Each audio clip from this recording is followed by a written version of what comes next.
Yeah, I mean, it's difficult for us to verify the numbers that Europol put out, but we're definitely seeing unaccompanied children coming through in the different areas where we operate. There are some services that we're obviously offering to these children, but there are a couple of different scenarios here that we have to take into consideration. So a lot of these children, sometimes they set out from the beginning of their journey alone. There are times when they get separated along the way. And there are other times when they just simply don't register, so they're not part of the system really, and they're moving along. They sometimes make it to their country of destination, sometimes all the way legally, and sometimes illegally or through unofficial means. So it's a bit of a complex scenario, and there are a lot of different options. So it's really hard to say exactly what is happening to these kids. And some of them are showing up in the country of destination and applying for asylum with their families and friends sometimes. So there are certain cases where these children meet their family or friends at the final country of destination, basically, but they would have traveled alone, for example. So there are a couple of different scenarios here, and I think it's important to take these into consideration.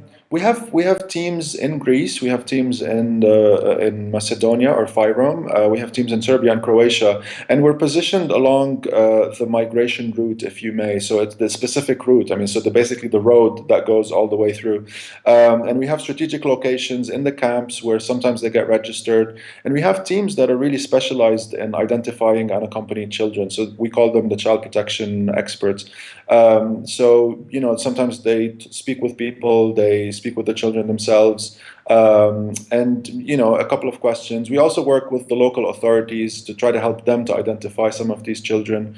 In terms of what we offer them, information is one of the key things that we offer. So, and this is something that's vital that we offer to refugees and migrants in general, but specifically children in this case. Information about their rights, information about the services that are available to them, information about what the route looks like, what to expect further ahead, what the weather is going to be like, but also general protection information in a sense, to try to make sure that they can make it safely to the country of destination. In addition to the information aspect, we also have spaces that we consider as safe spaces where children can come, can play. We have some education component there as they transit through. We also have mother safe spaces where mothers and their children can come, and we're talking here about infants, so really young children, and mothers can come and play with their children, can breastfeed privately, can change their nappies, can shower. At the same time, one key thing that we're offering is we're distributing winter items, so hats, coats, boots, jackets, gloves. And we're doing that along the way. So we do it in Greece, we do it in Macedonia or Fyrom, and then Croatia and Serbia. We do it along the way because we know what the weather is like.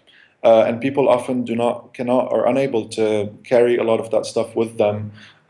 So we give them what we can, and then sometimes they return the items if they're not using them. So, and this is also something that we do for children as well as the adults that are migrating. There's still a lot that needs to be done in relation to the migrants and refugees in general, but more specifically children and vulnerable children, such as the unaccompanied and separated children. As long as there's no unified identification and tracking system across all the countries, then we're going to keep losing track of these children, and we're not going to be able to really tell what's happening to them. We're at a point where there's an equal chance of them being safe and sound with their family and friends in Germany or Austria or wherever, and or they could be with smugglers and traffickers right now. And we won't know unless there's a unified identification and tracking system. And this should involve cross-border referrals. So basically, the exchange of information regarding refugees in general, but more specifically children, between countries like Greece, Fyrom, Macedonia, Serbia. So there needs to be that exchange of information and expertise between the countries, and the referral of the cases of unaccompanied children from one country to the other. More broadly, I think what we're seeing here is the failure of the deterrence policies that Europe has been employing for a few months now. So we're seeing a lot of borders being shut, a lot of fences being erected. And the problem with this is that it's not really going to deter refugees and migrants. It's just going to get them to go through the unofficial means, which is really pushing a lot of people towards the smuggling networks, towards the traffickers, and this is eventually going to put more people at risk. So again, I think we need a proper identification and tracking system, cross-border references, but also a more comprehensive legal framework that ensures that people can pass through safely and legally through official means without having to push them towards the smugglers and the traffickers.